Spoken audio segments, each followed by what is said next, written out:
Bienvenue dans notre info été du jour. Cette semaine, eh bien, nous recherchons des artisanats qui avaient plus ou moins disparu. Et aujourd'hui, nous allons rencontrer Zoé Müller.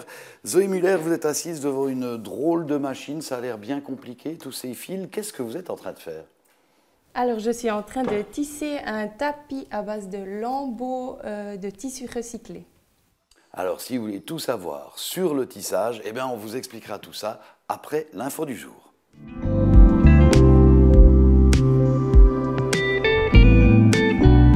Alors, de retour dans l'atelier de tissage de Zoé Müller, et j'avoue que ça a l'air drôlement compliqué, ce truc-là. Alors, je vais vous montrer. Si on appuie sur la pédale, ça permet d'ouvrir le métier à tisser les fils, et puis c'est plus facile après à enfiler le fil qu'on tasse ensuite avec ça. On presse sur l'autre pédale et on continue la même chose. Bien sûr, dit comme ça a l'air très facile, mais bon, après, je ne suis pas le plus adroit du monde. Zoé Müller, vous avez appris le tissage à l'école d'art à Lucerne, vous avez étudié le design textile. Ce n'est pas le truc qui vous passionnait le plus au départ. Et pourquoi maintenant vous tissez? C'est vrai que pour le tissage, il faut pas mal de patience et je pensais toujours ne pas vraiment en avoir. C'est qu'à l'école, on utilisait aussi des fils plus fins et puis pour faire 1 mètre de tissage, il fallait vraiment passer des heures et des heures.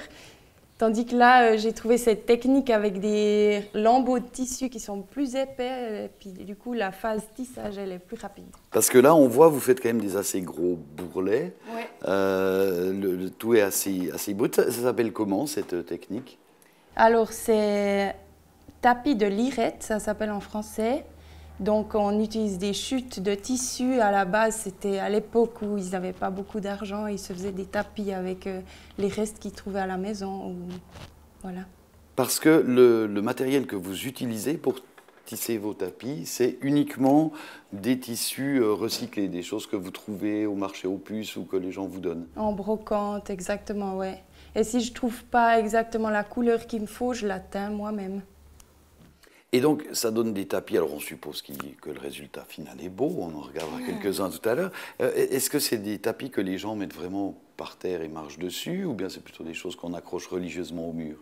Les deux. Il y a des gens qui le veulent au mur, il y en a, mais beaucoup aussi qui le mettent par terre, dans le tapis de bain, ou bien devant la porte d'entrée, ou sur une table. Ouais. Alors vous disiez, ça prend beaucoup de temps. Alors par exemple, sur un tapis comme ça, je ne sais pas, en une journée, vous faites combien de centimètres, ou il faut compter combien de temps pour réaliser un tapis?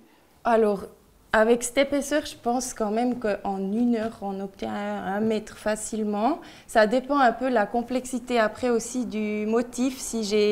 Là, j'ai toujours un seul fil, mais si j'en ai 5 en même temps, ça va prendre plus de temps, bien sûr. Mais en vrai, c'est quand même assez rapide. Donc vous avez découvert que vous aviez de la patience pour faire ça. Est-ce que c'est devenu une véritable passion? Est-ce que vous rêvez de tissage la nuit? Est-ce que vous aimez vraiment faire ça, ou bien vous avez envie de passer à d'autres techniques aussi? Non, j'aime beaucoup. Je m'en lasse pas. Et puis je trouve que ça, de me restreindre sur une technique très simple, en fait, ça m'oblige à devoir penser à des choses plus compliquées, faisable avec cette technique-là, par exemple. Et là, vous faites des tapis. Est-ce que vous imaginez faire d'autres objets tissés? Alors, je ne suis pas fermée, mais le tapis, l'idée du tapis me plaît quand même. Après, ça peut être justement un tapis de cartes, ça peut être... Je peux un peu m'ouvrir aussi, mais jusqu'à maintenant, je ne m'en lasse pas, alors ça va. Et comment est-ce que vous collaborez avec vos clients? Est-ce que c'est eux qui vous apportent les tissus, par exemple? C'est eux qui vous apportent les idées? Ou vous avez un catalogue de design à leur proposer? Comment ça fonctionne? Oui, j'ai une fois fait un catalogue un peu avec des idées parce qu'il y avait pas mal de gens qui me disaient « j'aimerais un tapis, mais j'ai aucune idée de quoi ». Donc j'avais fait.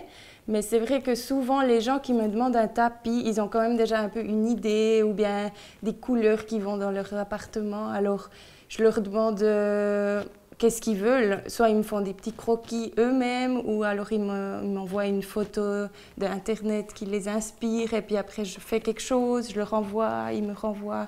C'est un peu un échange, quoi. Et ça se passe bien en général ou bien il y a des fois des clients où vous dites non, ça je veux pas faire? Non, ça se passe toujours très bien. Moi, j'adore cette partie où on échange beaucoup. Il y en a des qui prennent plus de temps jusqu'à ce qu'on se mette d'accord, mais il y en a des, c'est tout de suite OK. Mais je trouve ça super intéressant. Ouais. Alors le tissage, c'est un art ancestral. Est-ce que du côté de l'inspiration, vous êtes plutôt justement dans des vieilles choses ou des choses plutôt ethniques, ou bien est-ce que vous avez essayé de faire des créations très contemporaines avec votre métier à tisser?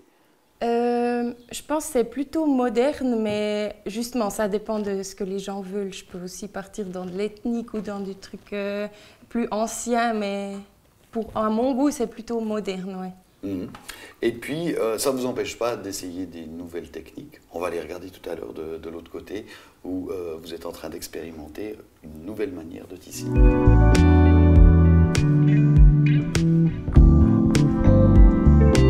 Alors, qu'est-ce que vous êtes en train de faire là? Ça ressemble plus tellement à du tissage comme sur le métier à tisser, hein. Ouais, alors ça c'est une autre technique. C'est vrai qu'on ne peut pas appeler ça le tissage. C'est du tuft, ça s'appelle. Alors on peut aussi faire des tapis avec. Et puis on est en train de tester la technique avec ma sœur, voilà. Et là, on est dans une technique tout à fait nouvelle, parce que ça a été développé un peu pendant la période Covid, où tout le monde s'ennuyait et voulait faire du tissage à la maison. Et c'est pas, je pense pas une technique nouvelle, mais c'est devenu plus ouvert à tout le monde avec la commercialisation de ce pistolet. Voilà. Bon, vu de ce côté-là, c'est pas très joli. Qu'est-ce que ça donne de l'autre côté? Ouais, c'est cette face ici qui sera la face finale avec les petits poils qui ressortent. D'accord, là, donc on est dans quelque chose de tout dur. Donc là, vous travaillez avec du fil.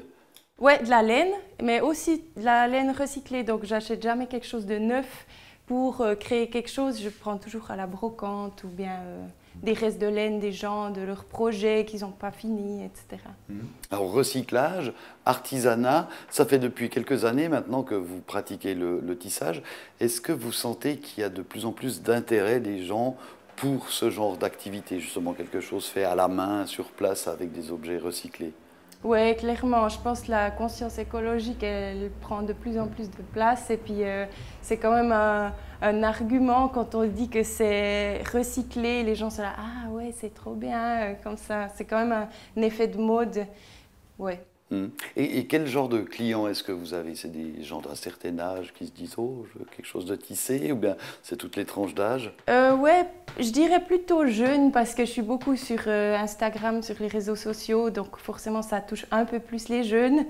Mais j'ai déjà eu pas mal de tranches d'âge, ouais, où j'offre aussi, c'est des cool cadeaux aussi pour des personnes. Donc vous avez pas mal de travail, mais est-ce que vous arrivez à en vivre pour le moment? Je crois que j'ai pas trop envie d'en vivre. Alors j'ai un travail à côté, aussi dans le textile, mais je pense que si j'avais cette pression de devoir en vivre, ça me plairait moins. C'est plus un passe-temps qui me ramène un peu de l'argent. Et à propos d'argent, il faut compter combien pour s'acheter un tapis de salle de bain, par exemple, chez vous? Alors les petits tapis de salle de bain en tissage, c'est dans les 70 francs. Après, les plus grands, ça peut aller 150 ou j'en ai déjà fait des énormes à 600 francs. Mais c'est des commandes personnalisées et puis je dis toujours le prix avant.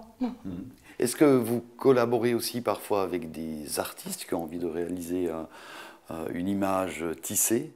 J'ai encore jamais fait, mais ça m'intéresserait bien, oui. Voilà, une idée.